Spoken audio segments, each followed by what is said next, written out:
Wherever you are. Meeting come to order.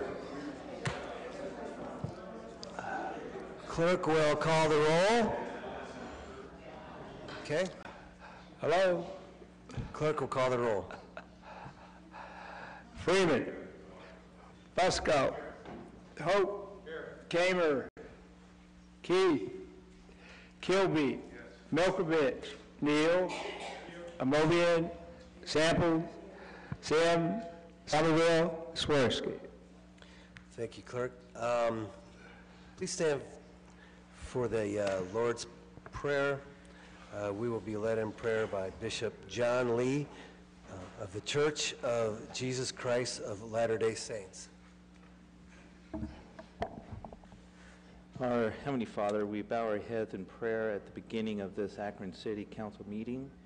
We're grateful to Thee and for the gift of the atonement of Thy Son, Jesus Christ. We are grateful for the beauty of the earth and for all of our many blessings. We pray for those who are suffering both physically and spiritually. Pray that their burdens will be made light. Pray that we as a community will serve one another to care for the poor, seek those who are in need of a helping hand, to treat others how we would want to be treated ourselves. Especially pray for our leaders of this great city and pray for our council members. Pray for their families and for their health. I'm grateful for their service. Pray that they'll be inspired, that they'll be able to magnify their duties. And this we pray and say in the name of Jesus Christ. Amen. Thank you, Bishop. We'll now be led in the Pledge of Allegiance by Council Representative Freeman. I pledge allegiance to the flag of the United States of America and to the republic for which it stands, one nation, under God, indivisible, with liberty and justice for all.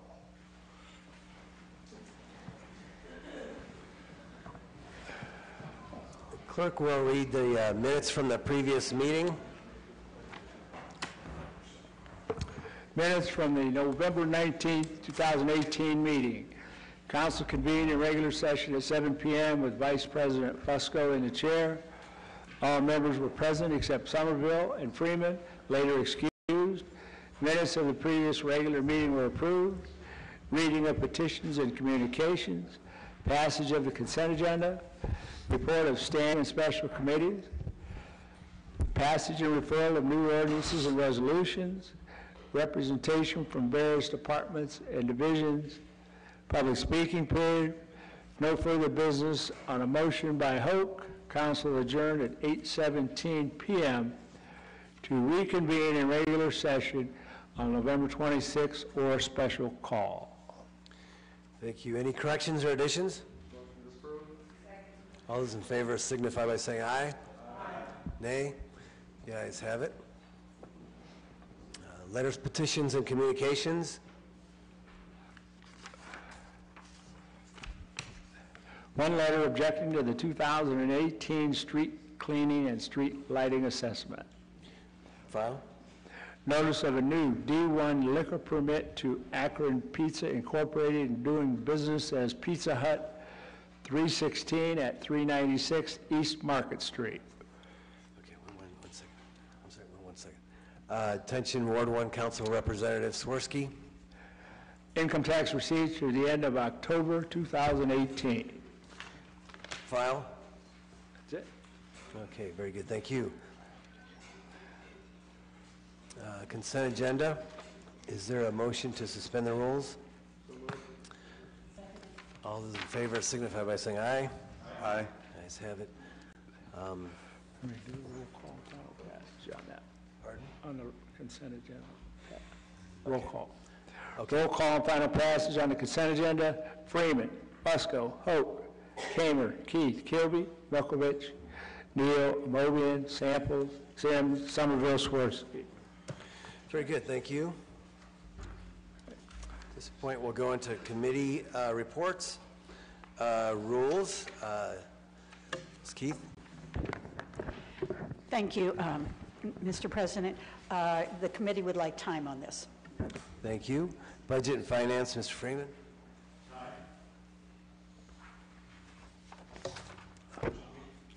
Thank you, Mr. Chairman. and this is what I was going to come to talk to you about, Mr. President. I had talked to the chairman. I had not heard from any committee members, and I think it's pretty clear on the funding source that's been selected for the Balancing Act software. I'd like to see if there's any further discussion needed. I think we can vote on this evening. If we need to go into committee as a whole to do that. Yeah, you'd have to make that motion to go into committee as a whole. Okay. Well, so that's what That's a motion? Yes, sir. I'd like to make a motion that we go into committee as a whole to discuss Okay. any budget. Is there a second? Is there a second? Yeah. There is a second. All those in favor of going into committee as a whole signify by saying aye. Aye. Opposed? The ayes have it.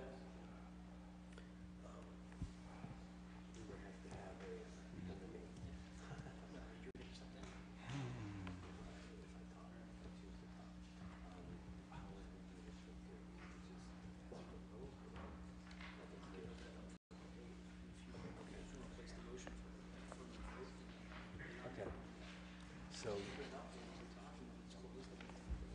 but there could be a motion before or after, it doesn't matter. Is there any discussion on this particular item at this point?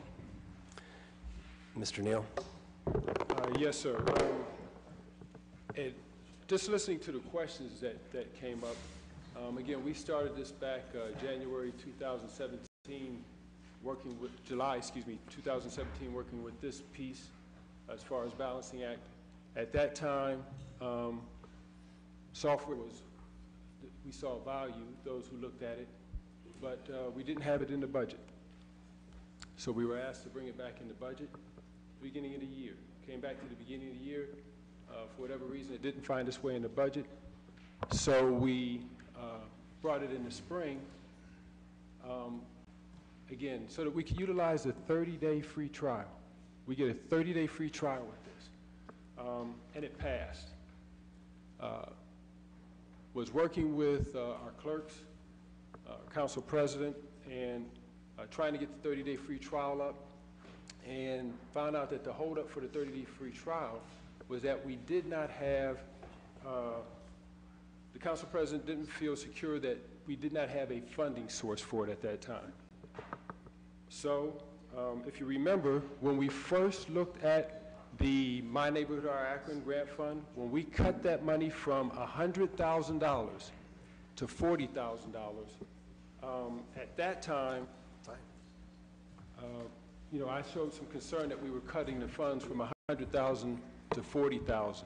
And when we first talked about it, we had talked about even taking $10,000 of that 40 and using it for the water fund, which would have dropped it to $30,000, and then taking another $10,000 and using it for the summer slide program, which would have dropped our My Neighborhood Our Akron grant dollars to $20,000. When we were looking for funding at that time, Council President had suggested that we take money out of the My Neighborhood Our Akron grant fund. And I was like, no way, we cut it from $100,000 to 40, and then we allocated 20,000 of that to two different areas. So we didn't address funding at that time. Fast forward, we have ended the formal funding cycle for My Neighborhood Our Akron grant fund. Now, the beautiful thing is that when we actually did fund it, it was funded for the full $40,000. How we funded the Akron Cares program and how we funded the summer slide program, I'm not sure.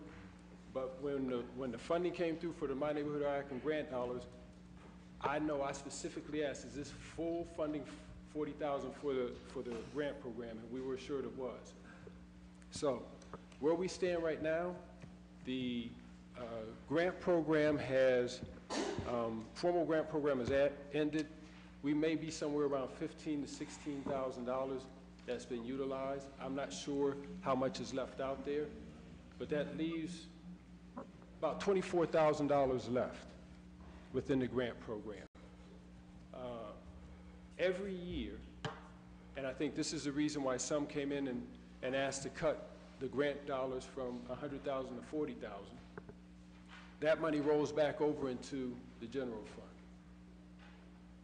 So where we stand right now, we have $24,000 left in the My Neighborhood Our Akron program, asking that we secure 10 of that for the Balancing Act program. Again, colleagues, please understand this. This is so that we can have designated funding to utilize the program if, after the 30-day free trial, we feel that this tool will benefit us. And let me put this in perspective, why this is important. I heard a lot of concern about the My Neighborhood Our Akron grant program, not wanting to take funds from neighborhood dollars, and I understand that, but let me explain to you how we got those dollars. We got the My Neighborhood Our Akron funding from questions about spending and the funding. One, that if you go back and you look at when that program came into life, it came at the same time of the questioning of how the amount of money we were paying to paint fire hydrants, and it also came on the tail end of when we reviewed the budget, and we found out that every year the city gets about $100,000 to $120,000 in credit card rebate dollars, and they weren't designated for anything. They were just going to the general fund. It was out of acknowledging those dollars that we've created, when I brought in the proposal that I designated those funds. You just stick on subject. I'm staying on Thank you, subject, sir, because people wanted to know, people were asking about the My Neighborhood Our Akron dollars. Those dollars would not have been found if it wasn't for understanding the budget. So I think it's pretty straightforward. We've passed the legislation to utilize the 30-day free trial and see if we like the program. The funds have been designated. I just want to stress once more, this is so that we can at least try the program to see if we utilize it. Once we approve this, there is a participatory budget outline for how we can use the program as council and then how we can engage our constituents. But we have to start with the trial. And to start the trial, and I understand why, we want to be able to acknowledge where the funds are going to come from if we like what we utilize. And so, since every year we've been sending this money back to the general fund, and there is double what we had anticipated based on the vote of this body for the My Neighborhood Our Akron dollars, have identified those dollars to pay for the software, the $8,500 for software. Okay. So if there are any other questions, I'd be happy to answer them. But I believe the first one was funding. The other one was who was going to put the software in. Those questions have all been answered. Thank you. Now, if it's a thing where council just doesn't want to, is backstepping and doesn't want to engage citizens and allow them to participate in the budget process, well, then that's another issue. But the initial questions have been answered. Thank you. Any further questions or comments at this time? Mr. Hoke?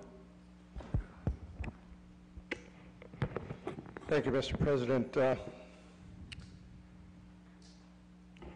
few different things about this program and bringing it in is, the actual cost, and we've been given different numbers as to, from the beginning, as to what the actual cost is and what we have designated on this piece of legislation. The actual cost is supposed to be $8,500. We have $10,000 designated on the legislation, which is incorrect. So if it's $8,500, then the legislation is wrong.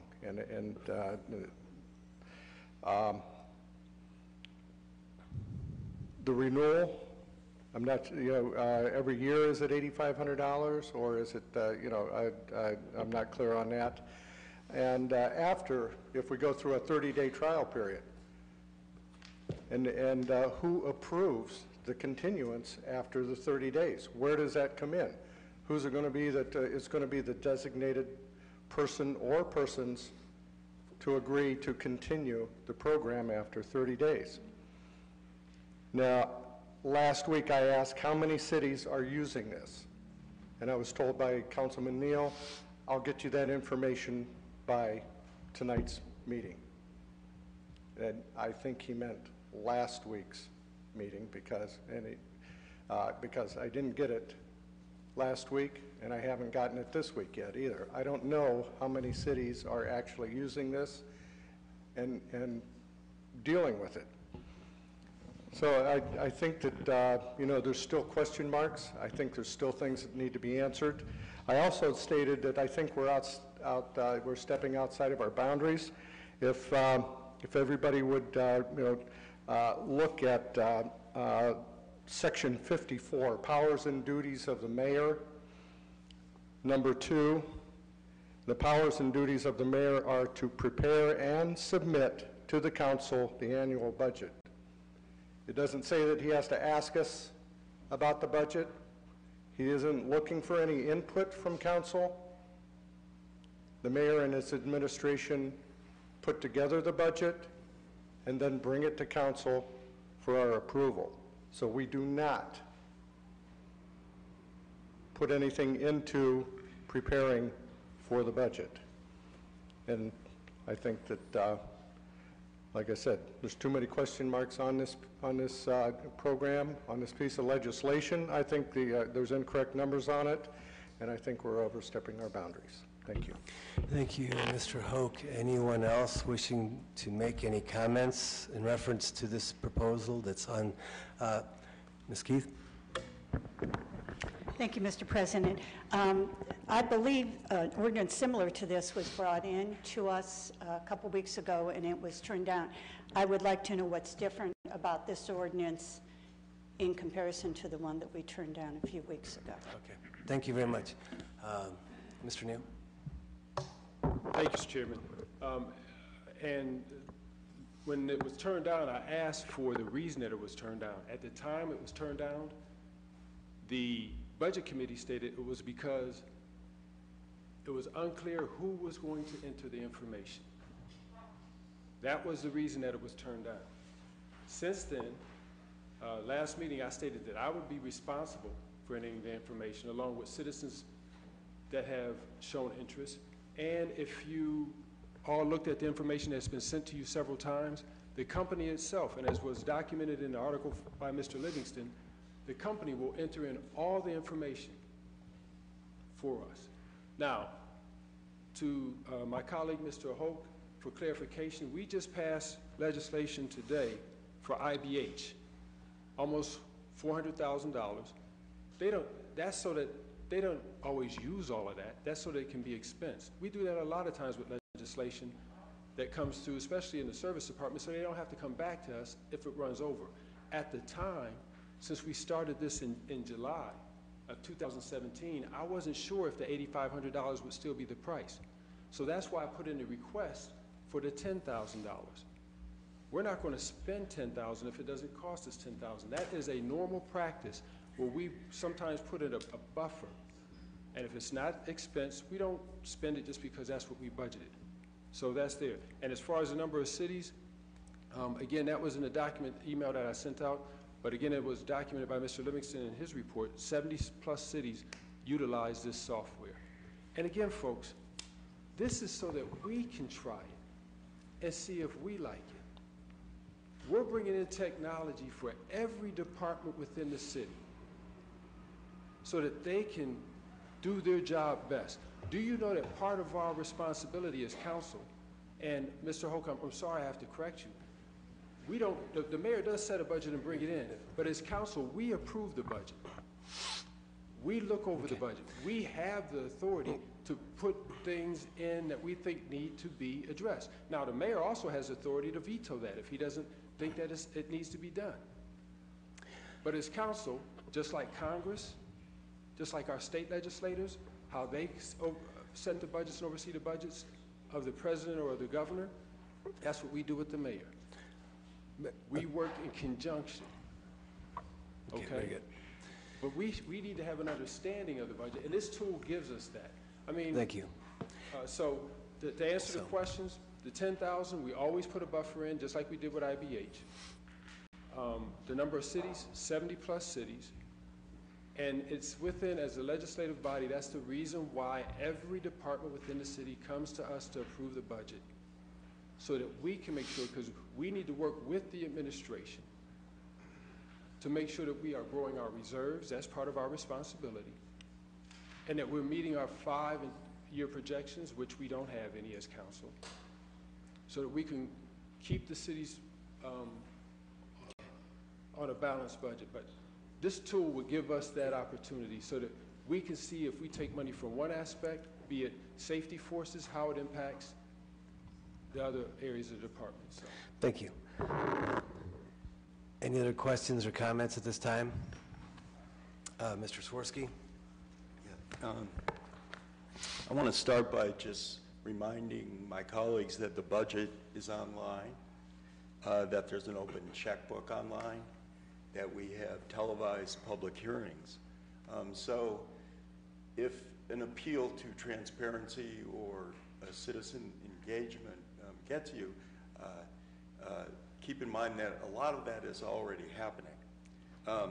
The question is whether or not this tool is the most effective way to educate, to engage, and to involve citizens in participating in government.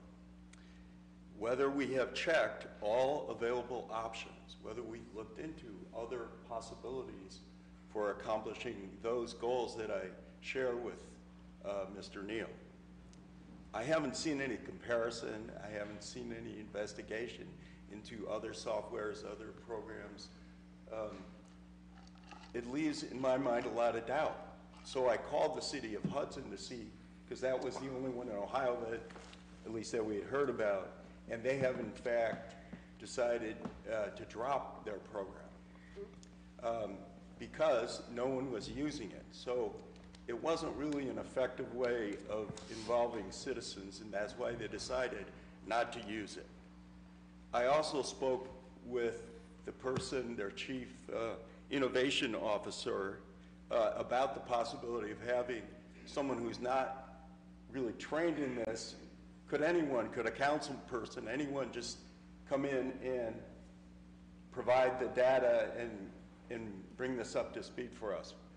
He said he doubted it. It'd have to be someone who's trained, highly trained in finances. He didn't think it was a good idea for a council person to handle that part of that task. So there are a lot of doubts in my mind, beginning with the fact that Hudson dropped it because of a lack of usage. And since we haven't really looked at other options, and since the basic budget information is readily available, and since the money would be coming from what may be a bit of a murky neighborhood budget at this point, especially with the cuts, although they may be only temporary to the neighborhood partnership program, I'm very reluctant to take money from neighborhood-oriented programs towards this. And so I can't support it. Thank you. Thank you. Any further questions or comments at this time? Go ahead, Mr. Neal. Okay, that's the third time, so that's it. After three, from what I understand. I just, when misinformation is shared, I just want to clarify it. So if there's someone else that wants to speak, I'll wait. Okay.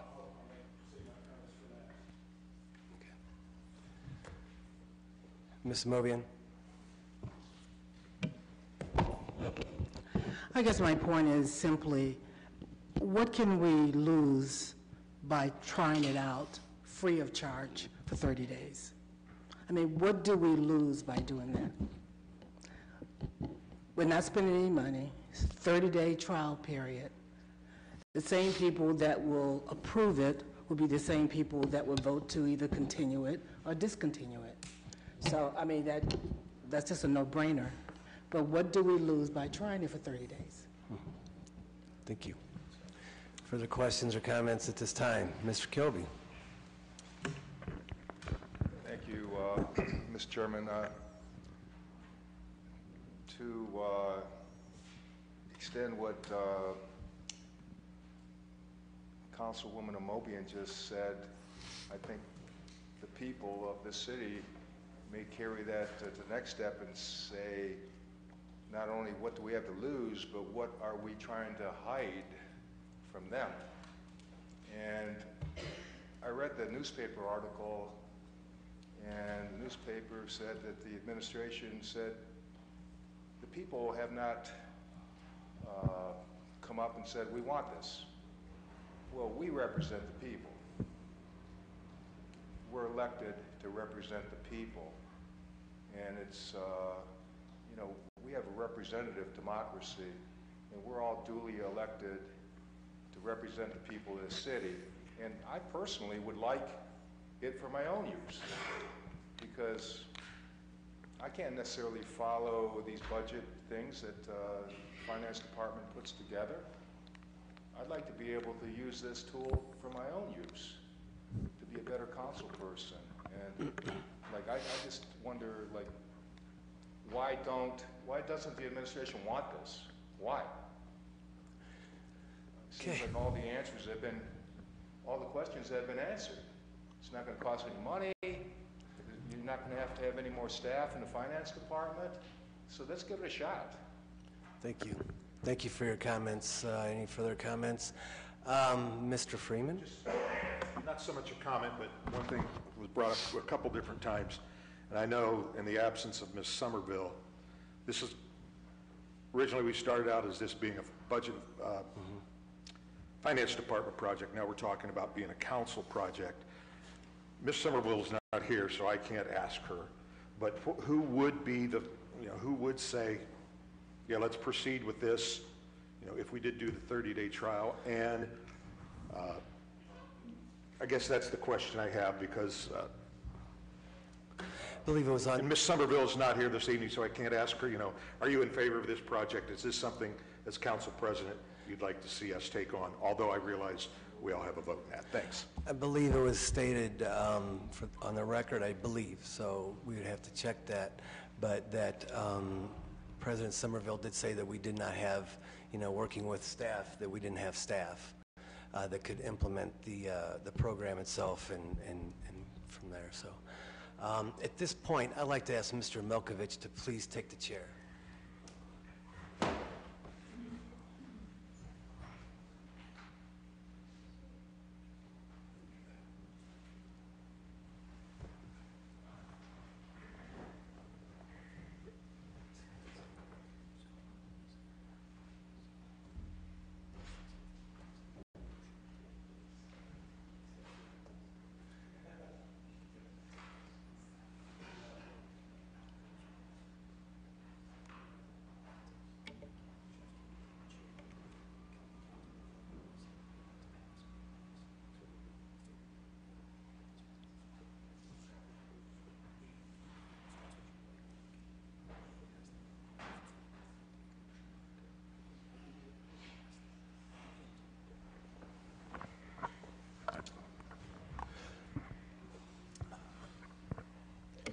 Mr. Fusco?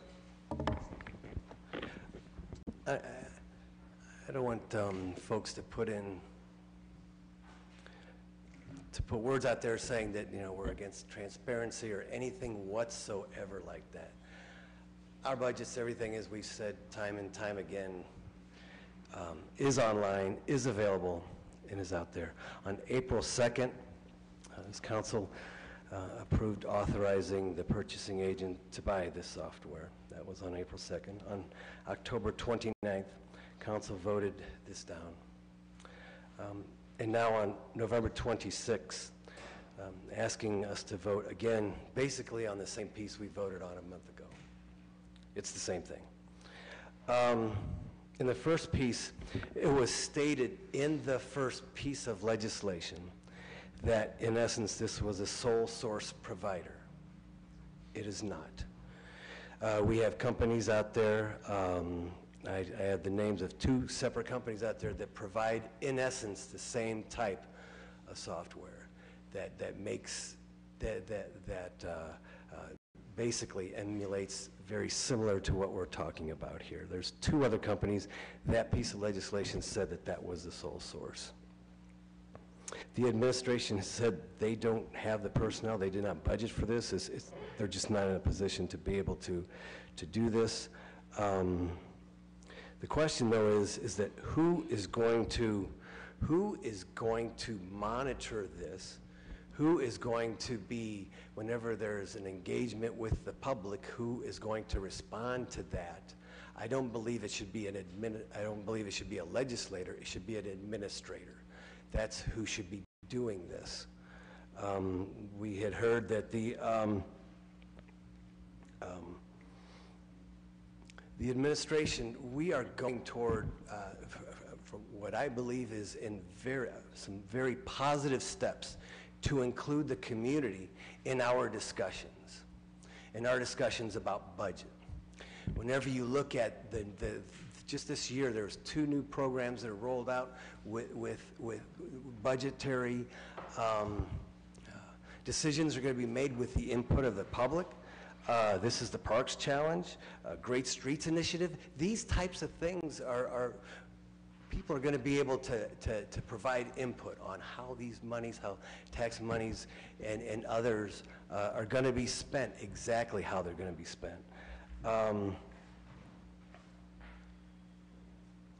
know I've had community meetings out there, and I always take extra copies of the executive, primarily the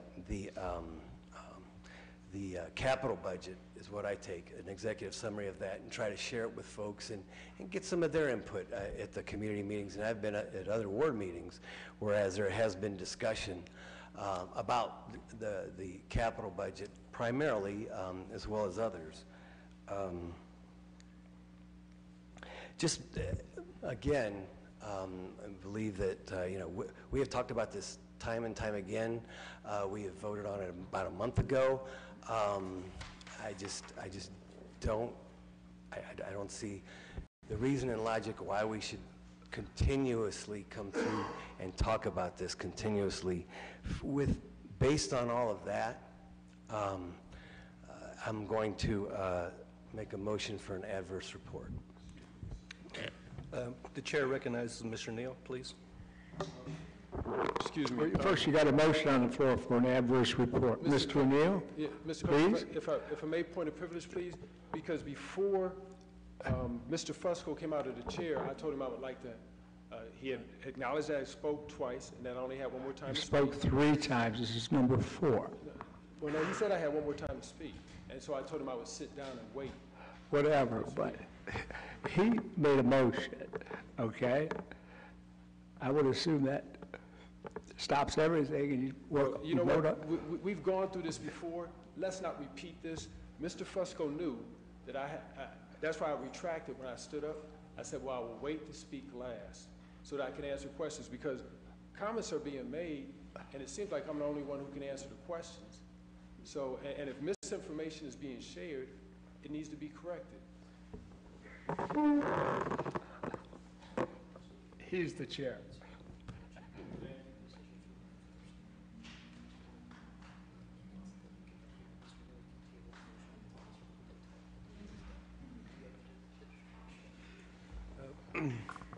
The chair recognizes Mr. Neal.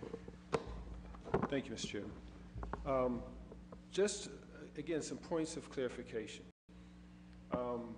Yes, this has come before us before. The reason why it's come before us is because this body passed legislation for us to use the software. This body passed legislation for us to use the software. The question at that time was, and that was for the 30-day free trial. The 30-day free trial, so that we could see if we wanted to use it. Then the question was, how were we going to fund it? When it came before this body, I asked the Budget Committee, why was an adverse report being referred? And they said, because there was no clarification on who was going to enter the information. That question has been answered by a qualified person, the developer of the software. They will walk us through putting in the program. And folks, the budget online in a static form or in a register, if small business people all know what QuickBooks is, it allows you to do spreadsheets, analysis, projections. What we have online does not allow us to do our work as council, doing spreadsheets, analysis, and looking at how to grow the city's reserves. That's not available. So, and Mr. Fusco, I've said on this floor that this is not the only software. No matter how many are out there, we're going to have to try them. I've mentioned OpenGov. OpenGov are the ones who are behind the Open Checkbook. But I saw this software, saw how it worked, saw how it allows us to engage our citizens, and that's why I recommend that we try this one. I'm not saying that we buy it, but we've got to try it.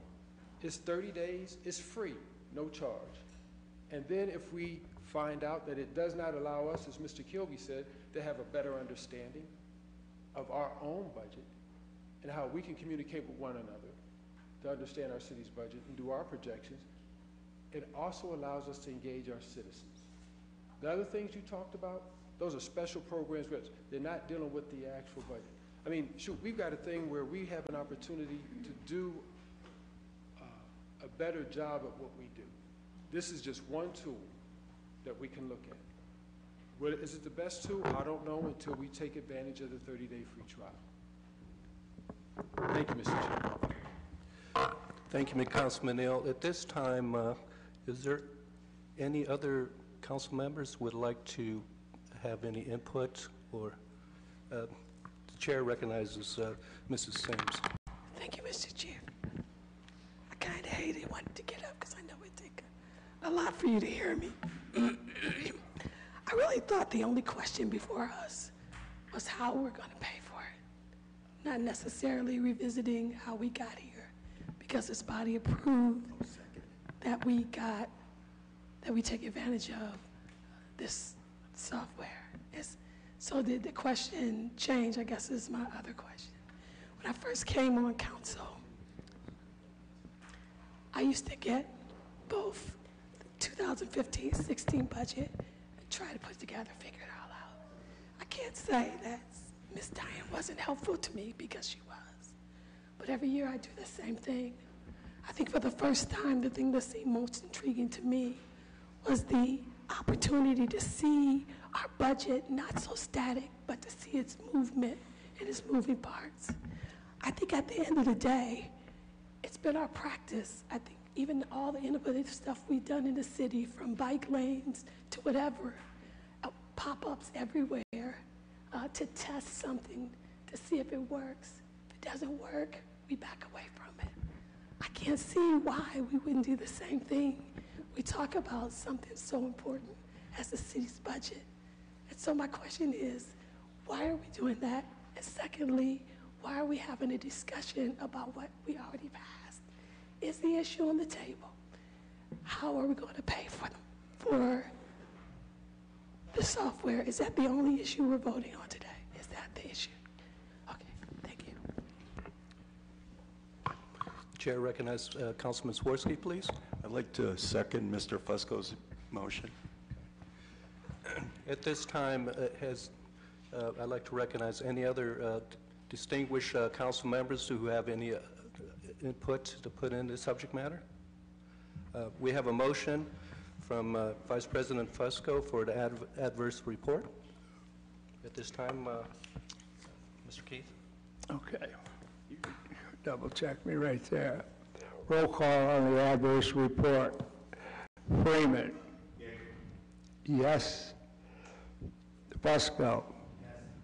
Hoke. Yes. Kamer. Keith. Milkovich. Did you skip Kilby? I'm sorry, Kilby. No. Milkovich. No. Amobian. I'm sorry, Neal. No. Amobian. No. Sample.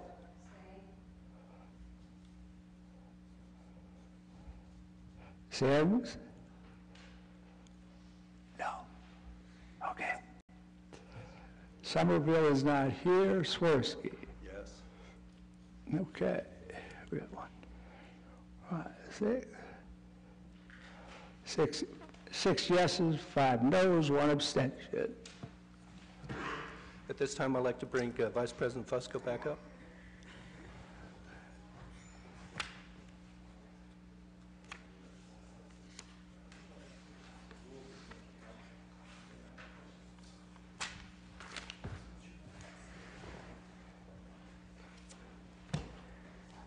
Yes, sir, one brief comment, Mr. Neal.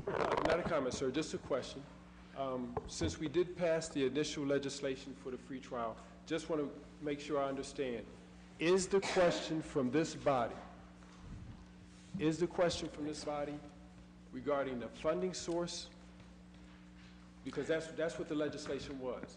So the adverse report was against the funding, the source that was, the money It that's going was to the go back to same the legislation as was, that was turned down a month ago, so it's the same result. Yes, sir, but if you understand, if you go back and you look at the minutes from that one, it was, the adverse report was brought in by the Budget Committee because there was no clarification on who was going to enter in the information. That question has been answered. The information, we know who's going to enter in the information. It's not going to tax It sounds like there's, anyone. I don't want to debate this at this time, No, sir, Mr. Neal, and I respect, sir, I not respect asking that to you would debate. like to find out a question or your answer to your question. I understand that. But, and we could talk about this after the meeting if you'd like. Well, sir, this- But the thing of it is that I believe that it was outlined by council members why they had why they voted no and why they voted yes. That was clear. So I think at sir, this I'm sorry, point, it's what not we're going to do is move on with the meeting. Excuse Mr. me. Neal, we're going to move on with the Excuse meeting. me, Mr. We're President. going to move on with the meeting. It's not clear. I asked Mr. a Neal, simple we voted on question, this sir. twice, and Yes, both sir. times it was an adverse report. I think it's clear we're going to move on with the meeting right now. And if I can ask one question, sir, why, for the adverse report, because what we voted on was the funding. We just turned down the proposal. It's not going to become law, so therefore, we're going to move on with the rest of the agenda. I'd be happy to talk to you after the meeting about this. Okay. But at this time, we're going to move on with the agenda. And at this Thank you, point, sir. I'd like to ask the planning committee to go ahead and report out the, we do have to make, I apologize, we do have to make a motion to go back into council and to get out of council as a whole? Committee as a whole. Committee as a whole, I'm sorry. Is there a motion to go out of committee as a whole? Is there a second? Second. All those in favor signify by saying aye. Very good. Aye. Thank you. Now, Ms. Amobian, we will now go into planning. And this is the old agenda, right? Yes. Correct. We're taking time on everything except number 7, which there's a substitute offered. Mr. Okay, I'll read the substitute amendment in. This is also number 3 on the new agenda. Offered by Amobian and Fusco, ordinance amending and supplementing Title 15 Land Usage, Chapter 153 Zoning Code, Section 153.140, definitions by defining supportive housing in Section 153.305F, private parking for residents, occupants, by revising the amount of required off-street residential parking requirements and declaring an emergency. Ms. Amobian? The committee is recommending consent. Thank you. The report on the balance of the agenda is? Time on the balance? Okay. Very good, thank you. Okay, we can now move into the new list of legislation, I believe? Correct. Yes. Okay, Mr. Clerk? 1 second.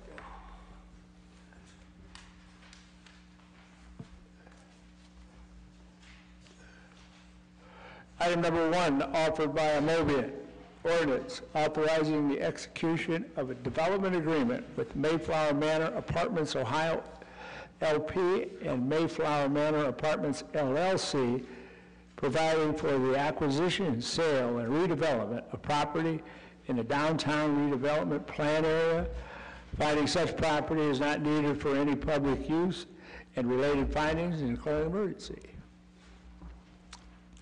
Ms. Amobian? The committee's report is consent agenda, but I would like to encourage all council members to I think we had a good discussion this afternoon about this legislation, and for those that weren't here, please read the agreement. And I think I'd like to use the one takeaway is that this administration and council believe that our downtown is for everyone. So I thought that was a good way to end this, but it's consent agenda. Thank you.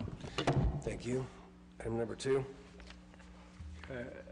Item number 2, offered by Movian. Ordinance authorizing the mayor to execute and deliver a cooperative agreement related to the establishment of the Firestone District Business Park, authorizing the sale of certain real property of the city, such property being no longer needed for public use, and declaring an emergency. Ms. Movian.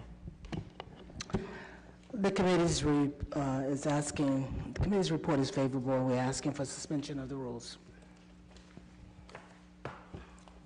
Go ahead.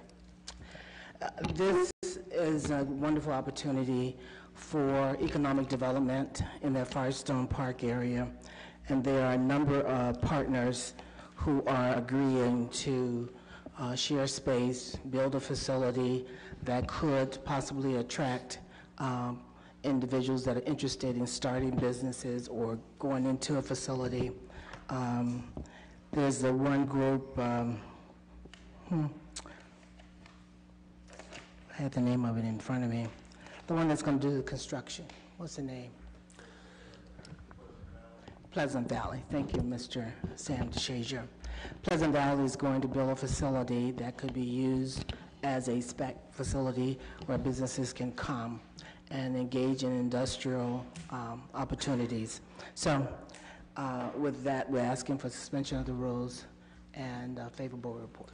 Thank you. Thank you, Ms. Moby. Is there any further questions or comments at this time? Okay, very good. All those in favor signify by saying aye. Aye. Opposed? The ayes have it. Roll call, Mr. Roll call, final passage. Freeman, Fusco, Hoke, Kamer, Keith, Kilby, Milkovich, Neal, Amobian, Sample, Sims, Somerville, Swirsky. Okay, very good. We'll go on now to item number 4. Item number 4, offered by Mayor Horrigan. Resolution approving and confirming the reappointment of Robert DeJournay and Nicholas Fernandez to the Metropolitan Regional Transit Authority Board of Trustees and declaring an emergency. Ms. Keith? Thank you, Mr. President. Yes, the committee met today, and we would like suspension of the rules because we have a favorable report. Very good, thank you. And the reason why we're doing this is both of these men have been involved with Metro. This is a 3-year contract, and their integrity speaks for itself. Thank you, Ms. Keith. Is there any further questions or comments at this time? Hearing none, all those in favor signify by saying aye. Aye. Opposed? The ayes have it. Roll call, Freeman, Fusco, Hope, Kamer, Keith, Kilby, Milkovich, Neal, Amobian, Samples, Sims, Swirsky. Item number 5. 5, offered by Keith, ordinance authorizing the Director of Public Service or his designee to enter into a contract without publicly advertising for bids for Southeast Harley-Davidson Sales Company for golf cart usage at Good Park Golf Course, authorizing payment therefore and declaring an emergency. Ms. Keith? Thank you, Mr. President. The committee met this afternoon, and we would like this to be placed on the consent agenda. Thank you. Item number 6, Mr. Keith? Offered by Samples, ordinance ratifying the actions of the Director of Public Service in contracting with H.M. Miller Construction Company Incorporated for the emergency repair of 3 water mains in the city due to extreme winter conditions, authorizing payment therefore and declaring an emergency. Samples? Thank you, Mr. President. We ask for this to go on the consent agenda. Thank you. Item number 7, Mr. Keith? Item number 7, offered by Kamer, ordinance authorizing purchasing agents to enter into a contract or contracts after publicly advertising for bids for the purchase of certain audiovisual equipment, and related services, including interactive projectors, televisions, receivers, speakers, cables, and other hardware and software for use by the Akron Police Department and declaring an emergency. Mr. Kamer? Thank you. Committee's report is favorable, and we're asking for suspension of the rules. Yes, thank you, Mr. Kamer. All right, thank you. This is just basically to move forward with the purchase for audio and visual equipment for the 3 classrooms at our Akron Training Bureau. Very good, thank you. Heard the favorable report with suspension of the rules. Is there any questions or comments? Hearing none, all those in favor signify by saying aye. Aye. Opposed? The ayes have it. Roll call, Mr. Keith. Roll call. Freeman, Fusco, Hope, Kamer, Keith, Kilby, Milkovich, Neal, Amobian, Samples, Sims, Swirsky. Item number 8, Mr. Keith. Offered by Kamer. Ordinance authorizing the mayor to enter into a contract with Interval Brotherhood Home to provide comprehensive residential drug and alcohol treatment to eligible individuals and declaring an emergency. Mr. Kamer. Thank you. Committee's report is favorable, and we're asking for suspension of the rules on this one. Yes, thank you. Proceed. Oh, thank you. This is basically annual contract with IBH. Basically, it's been coming before the Public Safety Committee for at least more than 6 years since I've been chairperson, and it's for $393,402, not $400,000. And with that, we're asking for passage. Thank you. Is there any questions or comments at this time? Okay, hearing none. All those in favor signify by saying aye. Aye. Opposed? The ayes have it. Roll call. Freeman, Fusco, Hope, Kamer, Keith, Kilby, Milkovich, Neal, Amobian, Samples, Sims, Swirsky. Thank you, Mr. Keith. At this time, we'll go into the portion of the meeting that we refer to as the public comment period. If you wish to speak to this council during this time, you can approach the podium. Please sign in, then state your full name, spell your last name, and give us your address. You will have 3 minutes to speak to this body. Speakers are reminded that this is an official meeting. Remarks should be kept respectful and germane to council business. Speakers should refrain from making personal attacks. Anyone who breaches decorum will be ruled out of order and may be removed from the chambers. So at this point, we'll open it up for any comments anyone may have. Opening it up. I had to get up early, but I did.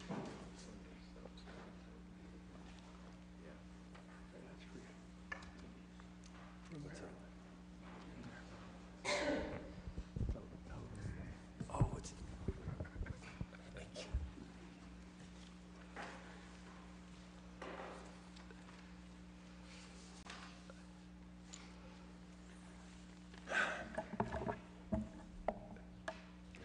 My name is Steve Nome. It's N-O-M-E. My address, 1928 6th Street, Cuyahoga Falls, Ohio. And I'm here again about retiree insurance.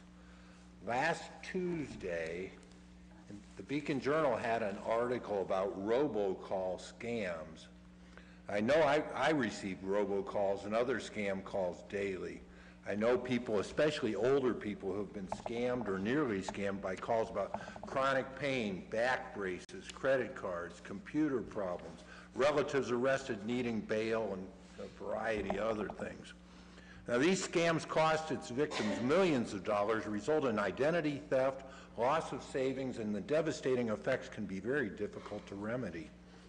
I sadly admit that my wife and I were scammed along with other City of Akron retirees and their spouses in the fall of 2016.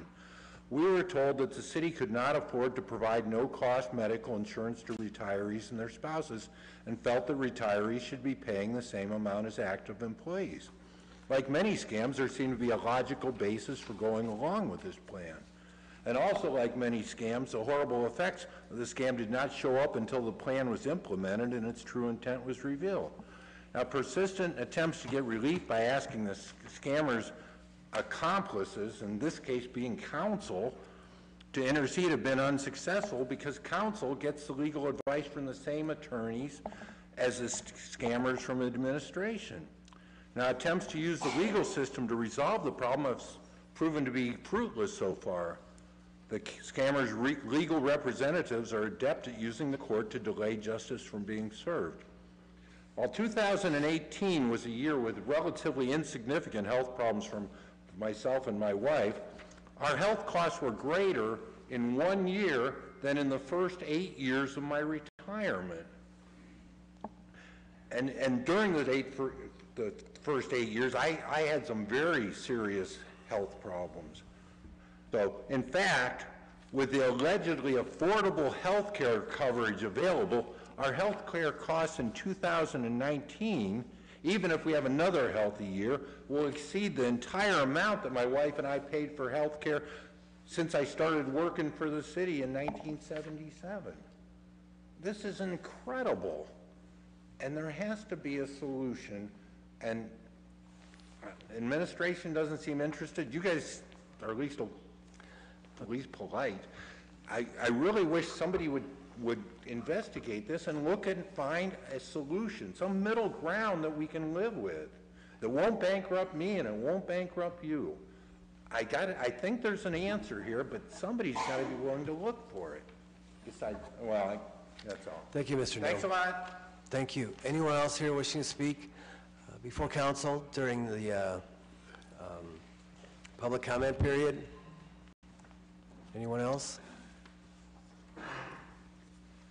Sure. Angie Fawn, currently at 530 Brady Avenue, formerly of 263 South Main Street, and that was the place in which I got to know most of you. I just want to say congratulations on resolving the situation with the Mayflower amiably for both the city and the residents, and good job.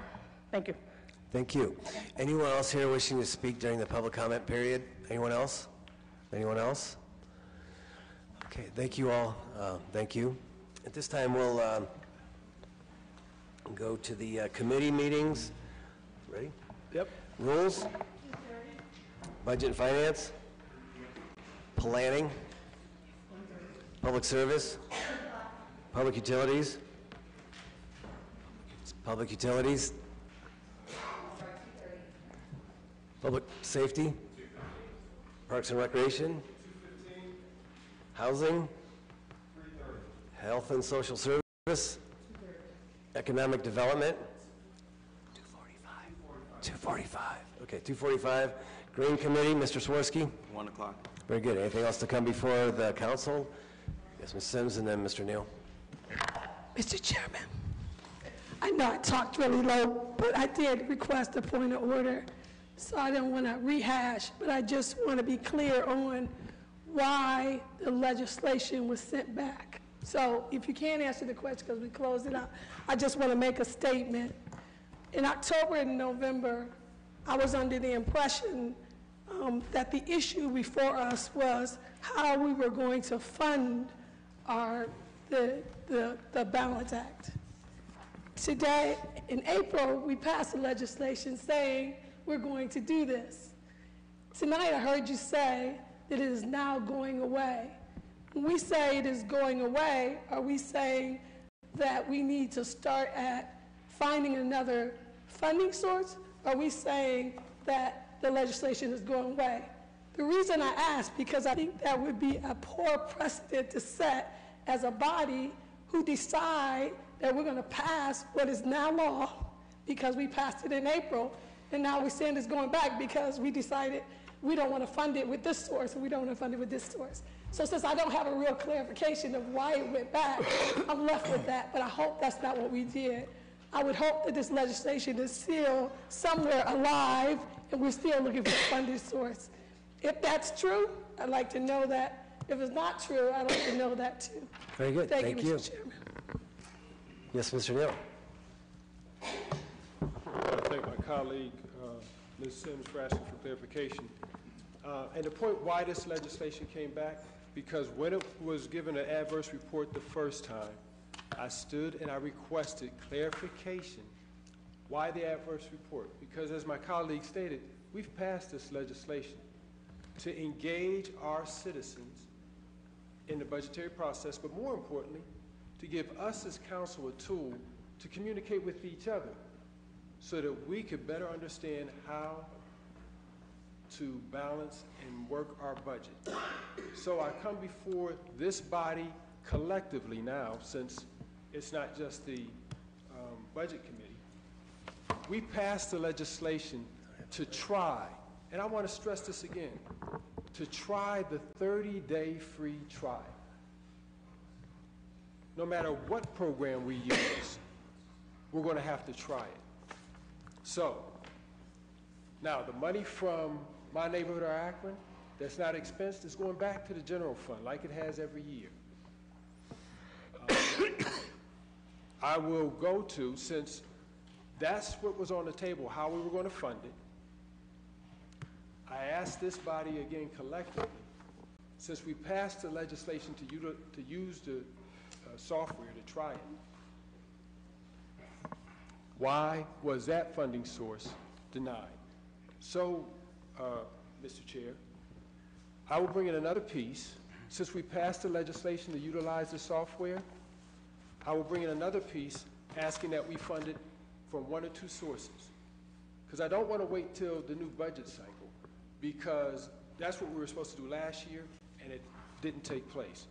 So I'm going to ask that we take a look at our travel budget, as well as I'm going to ask that council as a whole, since it's council's budget, we look at anywhere else where money that's not expensed will go back to the general fund, so that we can move on this software and have a chance to see if this is even what we want to utilize. Because we could have the opportunity to look at another one like OpenGov, which is a software company that is behind Open Checkbook. But we won't know until we try it. And then one last thing. Said it before, we've had many people come down here and ask us as council to address their needs. And I don't think we have a good way of tracking how we address their needs. But Mr. Noem said something that has come before us many times. And I say that because in our legislation and in PR press releases that we put out, we said that when we addressed the health care issue, that we did it equitably between employees and retirees. An equitable solution to health care would mean that if it's 10% of their income, it'd be 10% of ours. If it's 40% of their income, it would be 40% of ours. And this goes back to us understanding the impact on the city's budget. As council, I think we do owe it, especially since we're coming up into a new negotiation process, so that we have a full understanding on decisions that we make, how they impact our employees, taxpayers, and our retirees. We use the term equitable. We need to make sure that whatever decision we make is equitable. And equitable, and I used this term before, is like tithing in the church. If you give 10% and I give 10%, even though it may still have a somewhat adverse impact on us, on the one that brings in a lower dollar, it's still 10%. It's as equitable as you can get as far as in your giving. So we've asked this question before about understanding what it means when we use the term equity. This is one place where we've been constantly asked to address this issue. So ask that we bring this on our before council before the end of the year, at least have an understanding when we're going to address it. Thank you, Mr. Thank you, Mr. Neal. Mr. Swirsky. Don't worry, I'm not going to talk about the budget app. I do want to talk about a problem that a lot of citizens have called to my attention. A lot of people are very disappointed that we're not going to be collecting glass as part of a recycling program. Thankfully, the Beacon Journal, Betty Lynn Fisher did a great story about the cause of that. And today in the Sustainability Committee meeting, Mr. Luddle and Ms. Kress from the Summit Works Reworks program were there and affirmed some of the points that had originally been to the public in the Beacon Journal article. But the point is that the markets for glass, they're just not there right now. And so citizens who are concerned about that, who have a passion for the environment, who are concerned about recycling.